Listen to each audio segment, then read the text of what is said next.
Welcome to our first of a couple budget review hearings. We are starting off today with Executive, Legislative, Finance, and Human Resources. We're scheduled to go 4 to 6.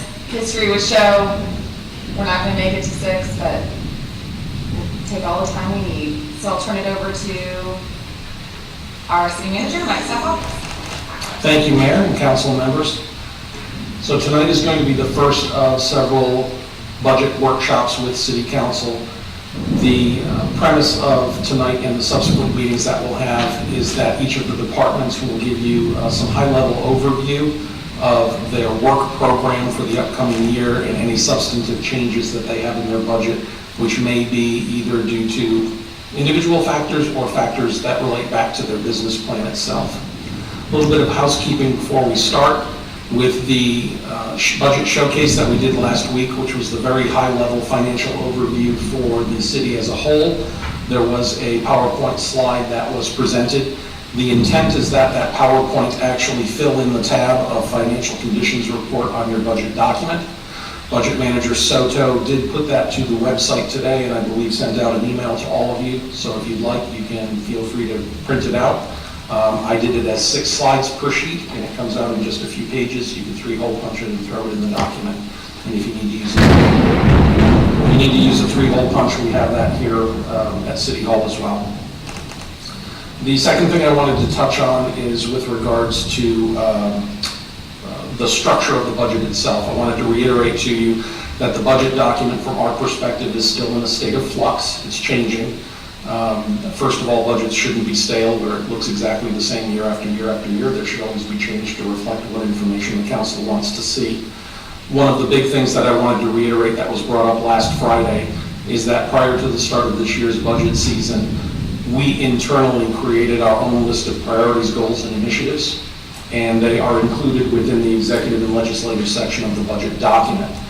It is fully our intent that those PGIs, priorities, goals, and initiatives, will be changed to priorities, goals, and objectives as adopted by City Council as part of the strategic plan for the FY 2023 budget, at which point all of the formatting within the document will change accordingly. The purpose of doing this exercise, again, was to get the organization to start thinking in terms of global alignment of the activities that we do. Pretty much everything that we do as an organization, individual departments, should be aligned with overarching strategic goals, priorities, goals, and objectives. You will also notice again that there is a difference in terms of how those actions are presented, department from department. The thought process here is that we'd like to get your feedback as we move through the departments as to which formats you like, which formats you don't like. So once we get towards the end of our budget workshops, we will be asking for some feedback so that between October and the end of December, Mr. Soto, myself, Deputy City Manager, and the Finance Officer can create the appropriate templates for the fiscal year 2023 budget. So once we're in January, and I can't even believe we're already talking 6 months down the road, but once we hit January, we can tell our department directors this is the template we will be using across the entire document. And your fiscal year 2023 budget should have some substantial consistency with regards to its appearance. If you have any questions as we go through the workshops tonight, please feel free to just raise your hand. We have all of the appropriate people here in the room to answer your questions, and anything that we don't have an answer for your question on tonight, we will get back to the entire council with the answer. So with that, as Mr. Soto indicated, the first section we're going to dive into is executive and legislative. This is a combination of both legislative, the budget for the City Council, as well as City Administration, to include the City Manager, City Attorney, Clerk's Office, Fire Marshal, and Information Systems, which had been moved into this particular department a couple of years ago, or last year. The intent, again, is that in next year's budget, the Information Systems will be spun off as its own department with a department director. In which case then it will have its own tab within the document. So a few highlights for you. The first is with regards to the City Council itself. There's not much of a change within your budget for fiscal year 2022.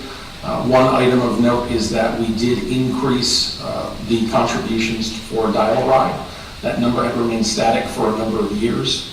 They are now up to 3 vehicles within their fleet, and we felt it appropriate to increase them up to $5,000.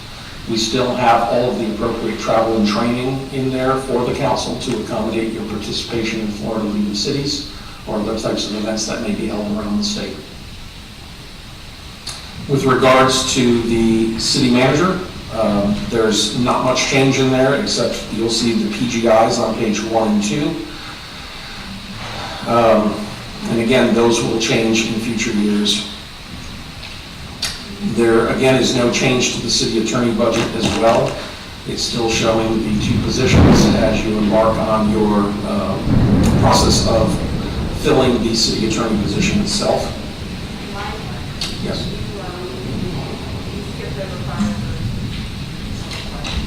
You skipped over fire services, which was under the city manager. Oh, I'm sorry. Fire services on page 4 is actually broken into 2 parts. The first is the actual contractual arrangement that we have with JFRD, Jacksonville Fire Rescue, in the city of Jacksonville. That dollar amount is something that escalates slightly each year.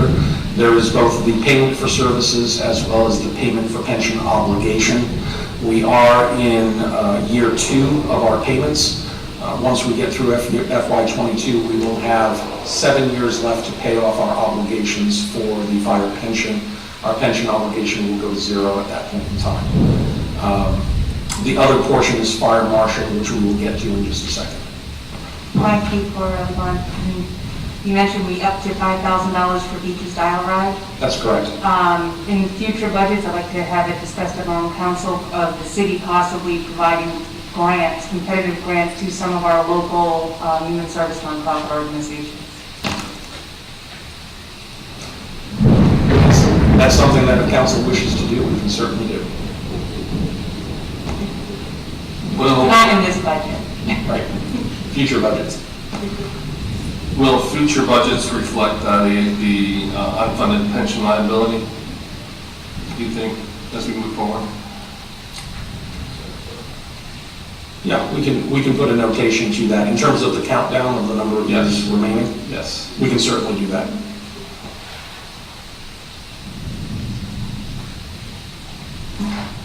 Hearing no other comments, we'll jump over to page 6, which is the city clerk's page.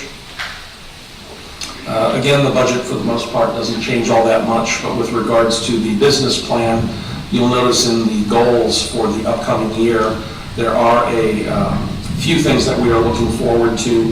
One of them is a Citizens Information Academy, which is the equivalent of a Citizens Academy for the entire city, similar to the one that's done for the police department. We do also have the clerk's office continuing their support of the charter review that is currently going on with council. And obviously a big initiative will be making sure that we meet the thresholds of wrapping this up by the end of the calendar year so that we have a couple-month buffer before all of those written ballot initiatives have to go over to the supervisor of elections for inclusion onto the ballot for November of 2022. Always difficult to remember the date sequence. And then the third is also agenda management software. We are currently in the process of implementing Civic Clerk in order to manage our agenda portfolio and how those memos go through process. There will be some other things that we start taking a look at as we look at some other needs of this building. One of them will be to take a look at potential for other technology to be used to stream the videos for the city and possibly some technology upgrades again within this room itself when we start talking renovations. The fire marshal's office. Sorry. No problem. I want to go back to the city attorney page. Sure. I was looking at the goals for 2022, and one of the things that I didn't quite see spelled out in here had to do with litigation, because I know that we've got several things that are in litigation right now, and I thought that maybe, does litigation fall under any of these goals, do you see, or alternatively, I would think that we should put a goal that, because litigation is going to be helping to protect the city, and And like I said, we've got several things going on that I think are important. Yeah, I think the purpose of the goals is not necessarily to spell out each and every action that the attorney is responsible for. I think there is some implied activity that they protect the city, regardless of what that means. But clearly, if council wants to amend the goals as they see them here for this upcoming year, we can certainly do that. But otherwise, I think that it's implied that they will support whatever litigation the city's involved with. Okay.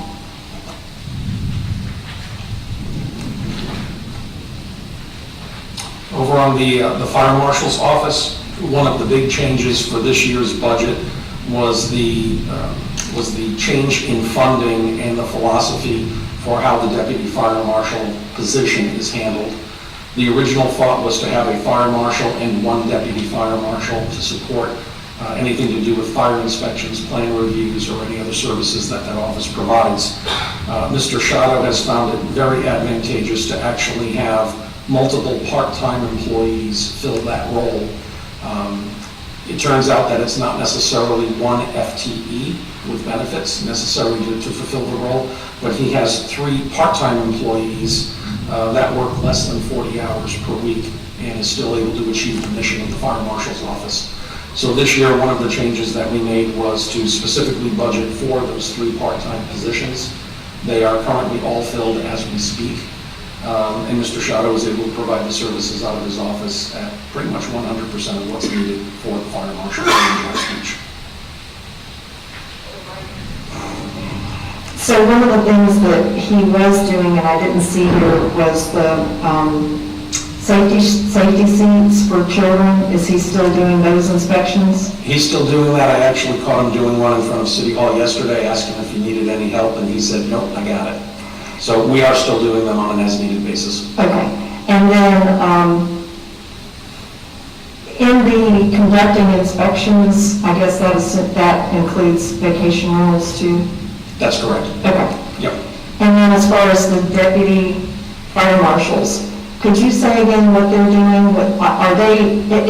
Is he just splitting everything up between everybody, or are they specifically doing certain things? For the most part, they are assisting with inspections and plan reviews. He has one of each of the 3 part-timers come in 1 day per week, and they go out on inspections as necessary or assist with plans reviews.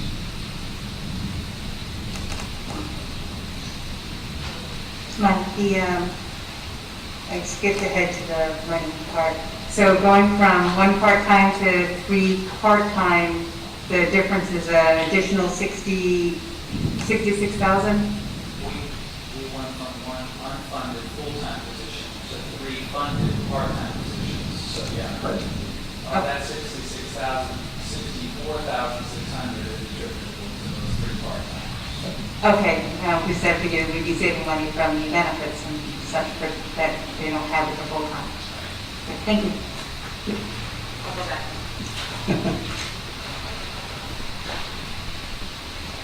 Information systems. When you take a look at page 8, you'll notice that there are 2 FTE additions that are being shown. It's our intention that as part of the spin-off of information systems that the director position be a new one that's added in. We are also looking at a second position for Beaches Energy Services to provide full-time support to their operation, similar to the way the police department currently has one IT dedicated support for their operation as well. It's our thought process, though, that those 2 positions would both be in information systems as opposed to one of them directly reporting to Beaches Energy from an organizational chart perspective. And for those of you that read up on the Florida League of Cities and the priorities, obviously cybersecurity is a large issue within the organization. One of the things, if you take a look at the 4th bullet under the goals, is to implement quarterly cybersecurity training program for all employees. We have actually started doing some cybersecurity training this fiscal year, and it is our goal to continue to enhance that training amongst every employee in the organization. Mike, I have a quick question. That training, are we looking at having it on, like, you get an email, click here to do your online training, or is it going to be an actual in-a-room training? And what would it be different for department heads who need to possibly do a simulation versus the staff people not to open up certain emails? It's a combination of online training and online testing. So the online training is watching a series of videos, answering questions. The testing is our IT department working with our cybersecurity training company, Know4, to actually sculpt and test our staff with different emails that they might receive during the course of the day, or different types of phishing scams. So what to do if you see a jump drive on a table, don't put it into a city computer? We do have, as of right now, we do have emails that come out with hints and tips for what people should do, but it's not part of the formal training program. Right now, we've done one full organization training, and we are preparing to do more training at the end of this year and going into next year. And do you plan, once you have a CIO, to have the CIO do different training for directors The goal in would case be, of an attack? the goal would be to customize the training based on department and functionality within the organization. Clearly, individuals that are working within SCADA at Beaches Energy may need different cybersecurity training than administrative support in the city manager's office. So the goal would be that the training have some general properties to it, but then also provide some specific based on where people work, the technologies they have access to, and the threats that may be posed specific to their operation. Thank you. Mike, real quick, I commend you for creating an information systems department. I think that's fantastic. And you are going to have is there going to be a realignment of positions within the city that will fall under this director, or are we going to be adding employees, or so how does this look? Similar to other departments and department directors that have been onboarded in the organization, the goal would be to let them take the first 3 or 4 months to get their feet wet, and then to come back with whatever their recommendations and suggestions are to move forward. At this point in time, the 8 positions that you see there are the ones that we are thinking would be the starting point. But clearly, we would need to get feedback from the new CIO as to where we need to go and what that needs to look like from a structure perspective. There is a possibility that we may need to add resources in certain areas. We are a full-service city, regardless of our population or our organization size. We do everything from utilities to claims review to attorney services. So I agree with that, because I thought it looked just a little thin as far as that department's going.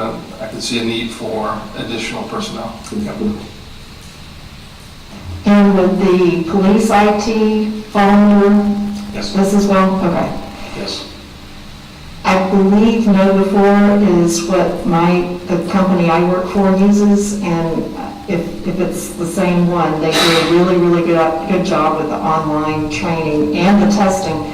One thing that was done recently where I work, they did a test email to see how many people would take the bait on the phishing, so that they could kind of get a feel for where our organization stood. So are we going to do something like that? Already done. Okay, thank you. You're not going to ask for our numbers? Can I provide? Yes, can you tell us the numbers? Well, Mike can provide that, but to answer your question specifically, 2 weeks ago, I got an email from a vendor saying that we were past due on an invoice, and there was an attachment to the email and everything. It's like, click here, open this, and it looks fairly legit, and I hit the little button on my Outlook that says, phishing alert, and kicked it over to IT, and I got an automated response that said, congratulations, you passed the test. You did blow up the organization. Thank you for doing it. So it's already in place. Our baseline was 37%. We're currently at 2%. Meaning we improved to only 2% of people in the latest round clicking when they shouldn't have. So have we been tested? If you have, should we tell you? I don't know the answer to that, whether or not you've been individually tested. I've seen some emails from that situation like that. Okay. then, again, my intent is not to go through page by page. If there's any questions that you have on pages 9 through 12, I would say you could ask those now, otherwise there are a handful of budget issues for 22 that I would like to talk to you about. Yes, ma'am. So on page 11, the Penman Road commercial area improvements, it shows $400,000, but if you look on page 12, wait, where is it? No.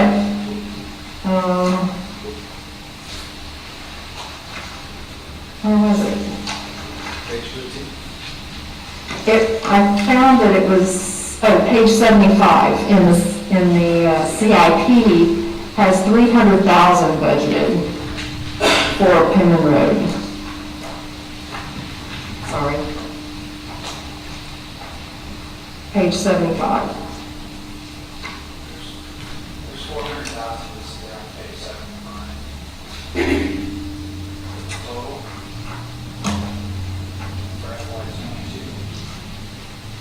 Oh, okay, I was looking at the total on the far right, said 300,000. Yeah, fiscal goes down. Okay, thank you. Along those same lines, can you talk about what that would be for versus Jacksonville's role and responsibility with regards to Penn Road? Yeah, this is taking a look at some upgrade, and this is not the septic, correct? Septic is part of it. Septic is part of it.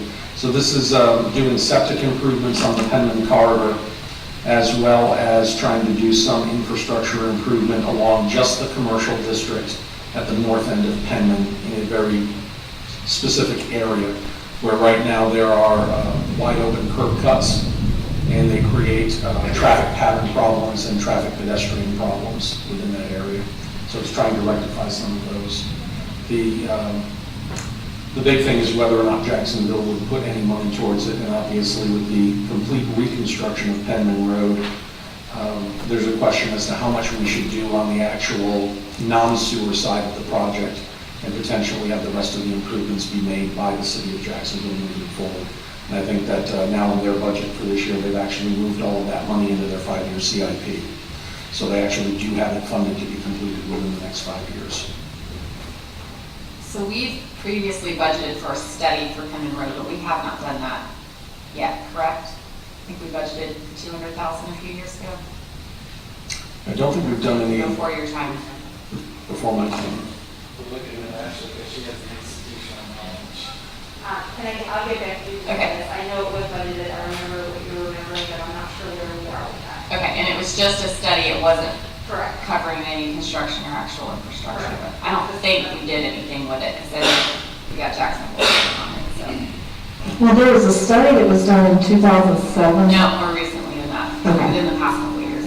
Specifically on the just that commercial area section, because that's been a real problem.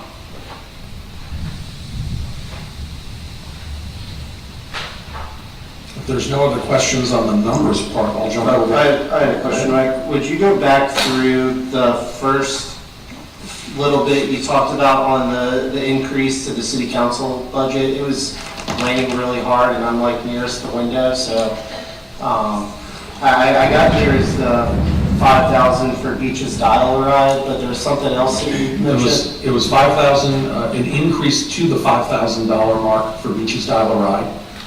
Councilmember Dumont referenced that in future years, she'd like to talk about competitive grants for other nonprofits within our jurisdiction. And then the other was that we still have funds that we put in the budget each year for the city council to participate in travel and training such as Florida League of Cities. Okay, another question I have. On page 12, the general capital projects fund says $4,201,000. The budget capital outlay says $4,514,000. So what is the difference? Repeat that one more time, Councilmember, you say it on page 12. Yeah, on page 12, let's see, where's the, gosh, I need to find my numbers again. There's a 4,201,000. Where is that? The general capital projects fund. So that figure, 4,201,000, towards the bottom of page 11. And then you're looking at 4,514,000 on page 12. Yes. So that's the difference between transfers in and then planned expenditures for 22. So for FY 22, we have $4,514,000 in budgeted expenditures Okay, compared with 4,201,000 for revenues. for what? I'm sorry. For planned transfers. Okay, I think you're saying it correctly.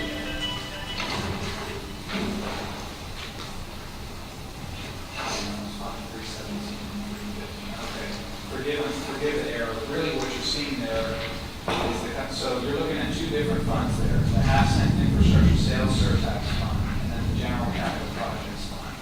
That's the roll, they roll up to that $4,514,000 figure. they do? Yeah. And then the $4,201,000 general capital projects fund. We could probably do a better job of kind of splitting that out. I guess I'm still confused then. The number on page 11, the bottom number had in blue, 54,25,200. Yeah, It's the same number on the bottom chart, 54,25,200. uh-huh, It's the combination of those two activities. Then split between operating and capital. okay. Okay, all right, thank you. Different way of listing the same numbers. Okay, thank you.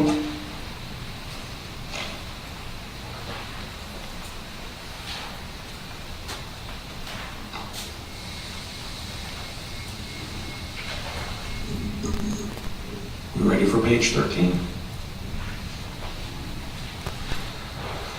So we always try to give the council an idea of some of the things that we think may affect us fiscally, not just in next year, but the future years beyond and where we've got our eye. So the first one is the first bullet specifically related to COVID-19. And the good news is that from a property tax revenue perspective and a lot of different perspectives, we seem to be okay and have weathered that decently. But there's still a lot of question marks with regards to state revenues and with regards to what will happen in coming months with regards to the economy as a whole and inflation as well. We're seeing it on the construction end. So while from a revenue side, we seem to be pretty much on mark with what AJ and Ashley have predicted, the expenditure side may end up being a question mark over the next 6 to 12 months, depending on what happens with pricing and construction services. The next one I'd like to draw your attention to is the third bullet.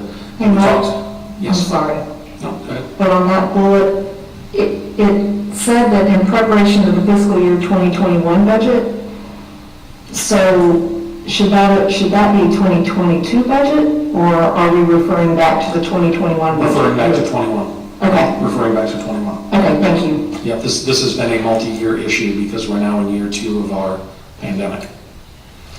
Although there's no declared state of emergency, so I'm not sure we're still technically in a pandemic. While we're still on bullet number 1, do we have a plan in place should the fire marshal be incapacitated or unavailable for some reason to act?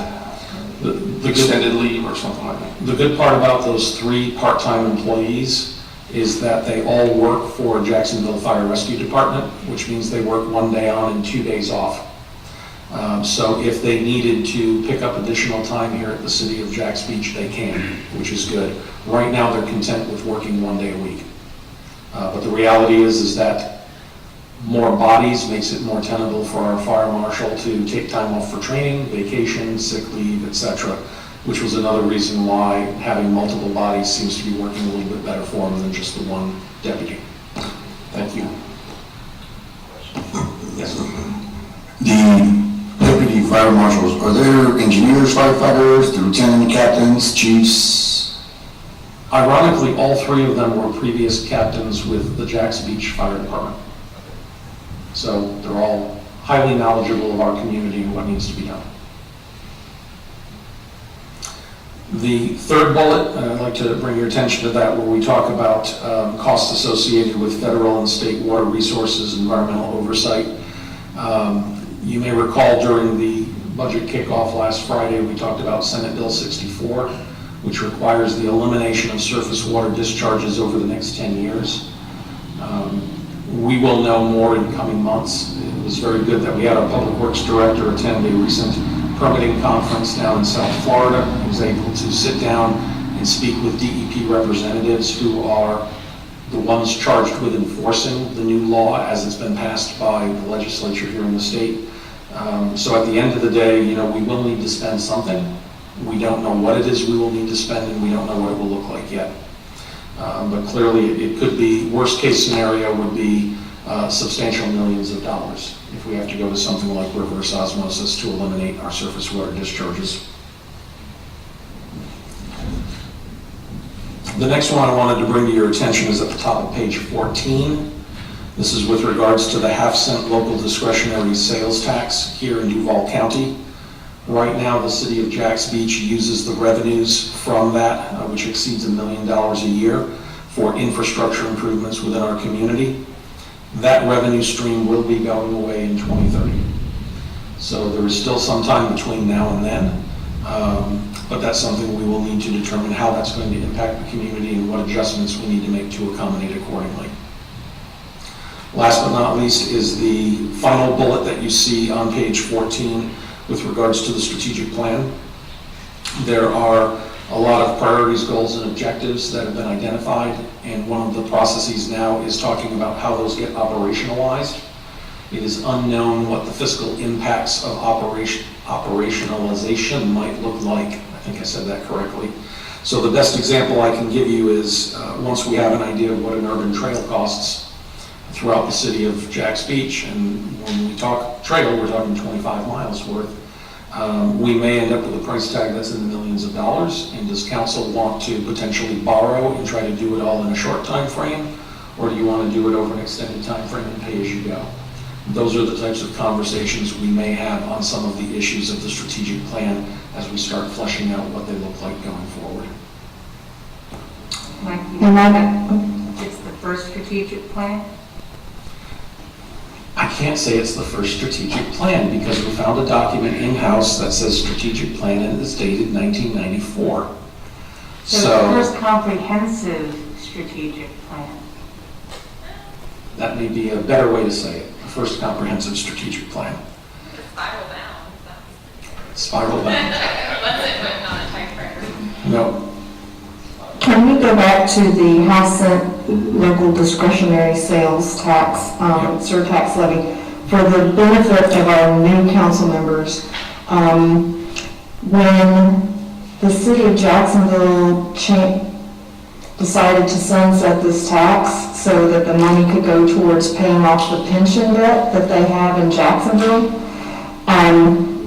there was discussion at that time by the city council representative, which was Bill Gulliver, that the beaches are not going to get anything out of that all of that money that we would have normally gotten from this tax is now going to go to pay off the pension debt, which does nothing for us and our pension debt at all. So has there been any discussions at all with anybody in Jacksonville about equity there? Not yet. It's 8 years out, but that's clearly a conversation that probably needs to be had. The There's a question maybe whether it needs to be at the elected official level, whether it needs to be at the administrative level, or potentially both. But clearly, if the residents of Jacksonville Beach and the other 2 beach communities are all paying sales tax, and that money can be used for paying for public safety pension, last time I checked, the city of Jacksonville Beach still has public safety pension obligations. So there's no reason that potentially we should be receiving a share of that specifically to go towards our police pensions going forward. So will we be having some discussions at some point to decide how we need to approach that, if it's as elected officials or combination thereof, so that we can come up with a game plan on that?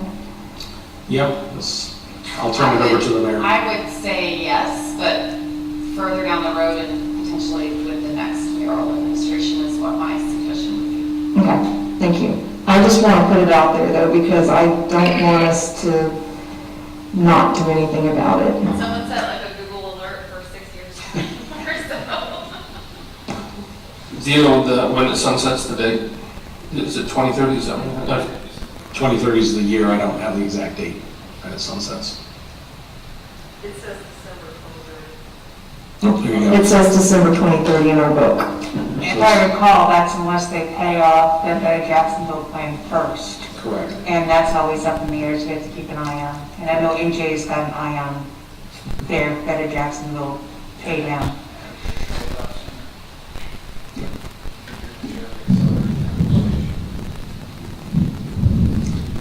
Any other questions on executive and legislative? If not, I'm going to turn the helm over to our finance director, CFO Ashley Gossett, who will walk you through some of the highlights for finance.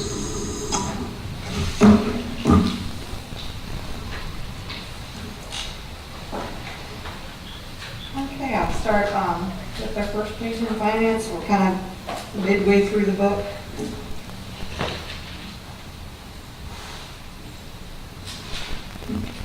So the mission of the finance department continues to be to provide financial stewardship and property management services with an emphasis on accountability, transparency, and customer service.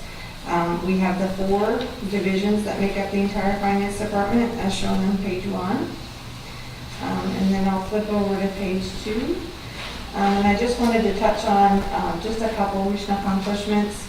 The first bullet, or the first check mark, is we continue to receive the award for excellence in annual financial reporting and for distinguished budget presentations. So this is our 28th year for the annual report and 27th year for the budget.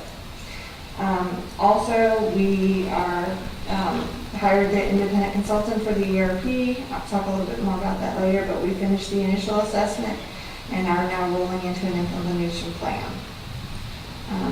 If there's no questions on accomplishments, I'll move over to the summary. As you can see, the summary for the finance department, our budget is up 6% in the coming year. It's part of that addition is the addition of the CIO, the internal service allocation for that position largely goes to accounting and utility billing, so it added about $180,000 of this increase is due to that. And the other increase is due to our garage, our fleet services contract is out for RFP. You guys will be seeing that in an upcoming council meeting. And so we anticipated there being an increase, and we programmed another about $50,000, $60,000 into the budget to cover that. We are also replacing a Ford 2007 truck. This year it was deferred from last year's budget when we had some uncertainty with COVID. And we went ahead and programmed it this year because it's a 2007 with more than 140,000 miles on it. So it's had a very good life. Did any questions on the financial summary? Go ahead. Yes, sir. 38,000, what kind of car is it? It's a 38,000 truck. So it is a basic, no frills Ford pickup truck. I think the add-on feature that it has is a nice toolbox in the back of it. Yeah, okay.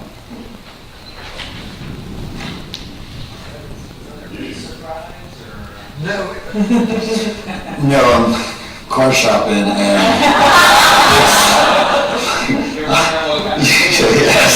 Does it have air conditioning? I mean, Same contract pricing that we get. And that was a lot of money. No. That's a lot of money. Even these cars are up. Yeah. So on page 4 is a listing of the finance department's action items for fiscal '22. I just wanted to call out the bottom one, which is to continue the ERP implementation project. That is kind of our primary objective in the coming year. It's a very large project. Y'all approved the money in April of this year to onboard Gartner as our implementation partner. And they've been extremely helpful to us. What we've been working on these last couple of months is developing the business capability modeling for utility billing. We've completed that and turned it over to Tyler. And by the end of this fiscal year, we'll have a good sense if Tyler is able to meet our functional requirements and we can proceed with the implementation with them, or if we're going to have to pause and put together a new RFP and find a new software provider for our utility billing application. So if we move forward with Tyler, we'll begin the implementation shortly thereafter in October, and it'll take about 12 months to fully implement the utility billing module.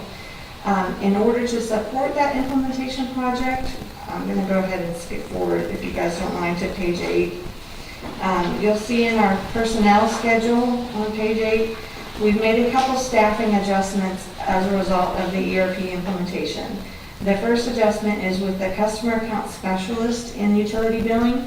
We're proposing the addition or the overhire of 2 positions for the duration of the ERP project in order to support the staff as they step out to attend training or system configuration. And it's the intent when the project is complete to move back to pre-ERP levels through attrition.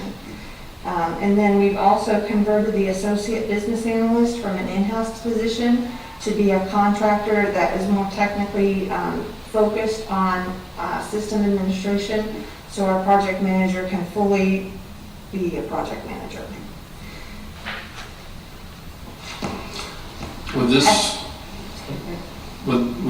these 2 positions fall under the information systems umbrella with this project?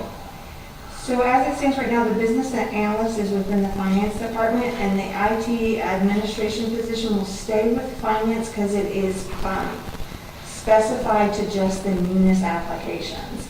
And so for the duration of the project, our strategy was to keep it all together in one group, but when the project completes and the new CIO is on board, that is an option to kind of consider if that position is better suited in the IT department. Thank you. So the ERP, if we stay with Tyler, would take that 1 year, and you're going to be running Munis at the same time. I know that you've been doing the double. Yes. So And how long after the adoption is completed are we going to still do both of them? So we are still using SunGuard for our building permitting and business tax modules. And so we'll continue on with SunGuard until we can put together the next phase or stage of the project, where we look at our land-based applications, the GIS component, and our asset management module. So we're still going to be partnered with SunGuard for probably the next 2+ years at least. Thank you.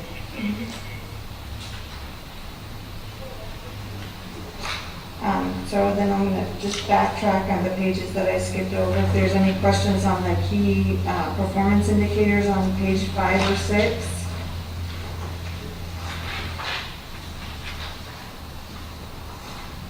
I'm just going to let council know, I've talked to Mike about this already. Once we have the strategic plan done, we'll have far better metrics and performance measures that actually line up with the strategic plan with measures that mean something.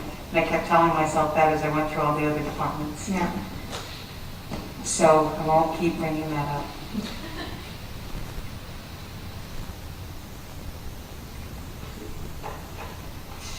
And then the last page of the business plan is just the listing of our capital outlay, which is our vehicle again, and then we're combined with planning, so you see their vehicle, which Heather can talk about in her session.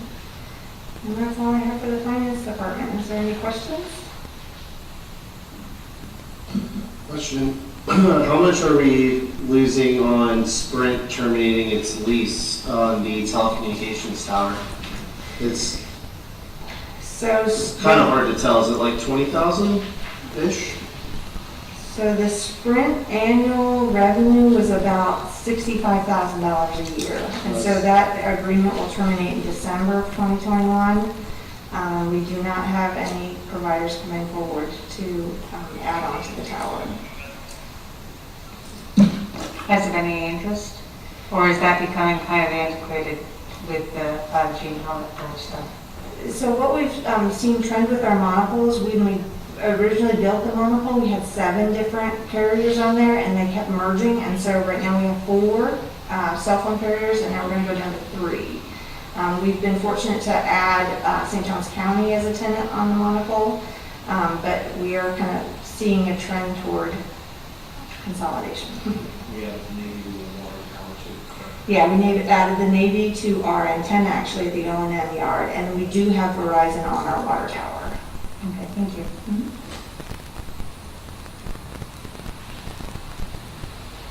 All right. Thank you.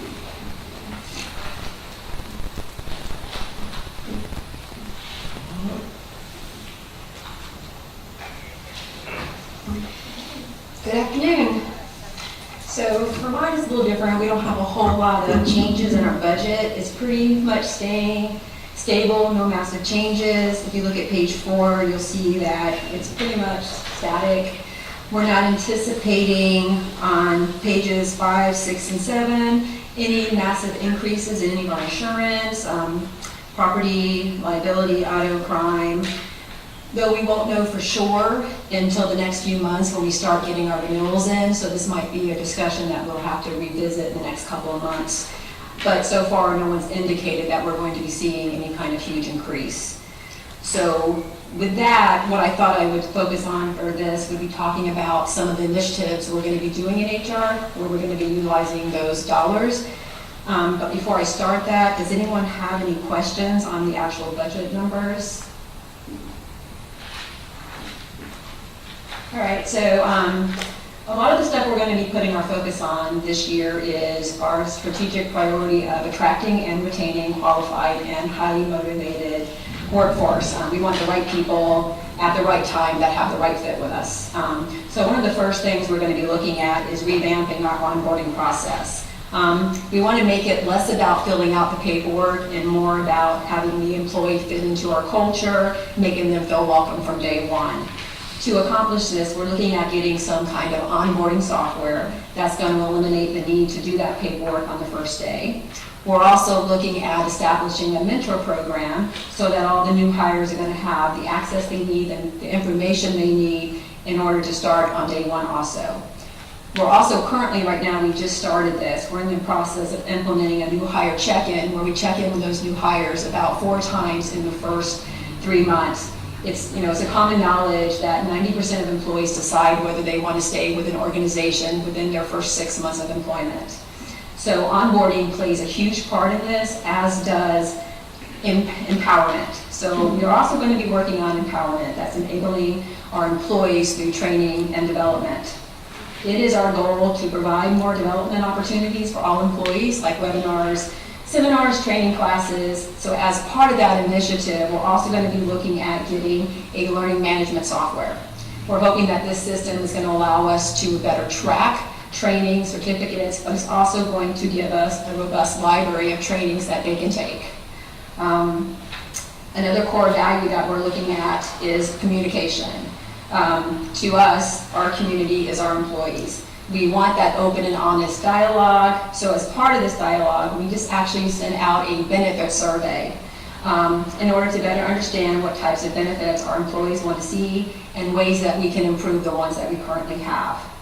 Having the right balance of benefits is extremely important for retaining our employees. So based on the results of this benefit survey, the possibility of adding the learning management system, the possibility of the onboarding software, there may be some reallocation of our budget for 2023. Labor negotiations are also going to be starting towards the middle of next year, so that also may impact our budget for 2023. Outside of that, we're also going to start looking at having an annual employee survey that we get out to gauge how employees feel about working here in regards to things like the leadership, their work team, available opportunities, job satisfaction, and things like that. And we'll be asking the same questions every year so we can kind of follow that and track it. And as Ashley mentioned, we're also looking at the ERP for HR. We're already in talks about that, hoping to get that process more heavily started at the beginning of the year. So that's kind of the overview of what we're hoping to do with our dollars. Any questions? Yeah, just one question. The roughly $40,000 difference in other insurances, where was that reduction made from? Do we know? Which page? Page 5, sorry. Under other insurance, went from $108,000 down to $64,000. Okay. Councilmember, when we were in the self-insurance business, there used to be an assessment we had to pay to the state each year. And now that we are no longer self-insured, that has gone away. So that is the primary driver of that reduction of about $30,000 some odd dollars. Very good, thank you. I'm happy to hear about the training and streamlining some of the onboarding processes. Do any of the, I know both of our insurance providers provide trainings as well as incentives for taking certain steps, that help them in their lines of coverage. Have we already looked into those? And maybe that's not a question for now, but I can look into that more. I do believe we have safety initiatives, and when there's training, we do get a reduction in our workers' compensation, but I can look into that more. But I think they provide the trainings too, free of charge to their members. So Places like Fleur de Lis, yes. And then the system that we implemented a few years ago, where we do the advertising of our positions, I can't remember what it's called. NeoGov. Is there an opportunity for, and do they provide an onboarding process through that? Actually, I am looking at using NeoGov for onboarding and for the learning management system. Awesome. Thank you. Thank you. Mayor and council, that concludes the budget workshop for today. You've got approximately 1 hour before our next meeting starts at 6 o'clock here in person. And then tomorrow evening, we have the budget workshop starting at 5 o'clock virtually with the police department. Thank you. That was very nicely done. Well presented, everyone. Yeah, thank you. And quick. Close this out? Revision. Does that not count? Sure.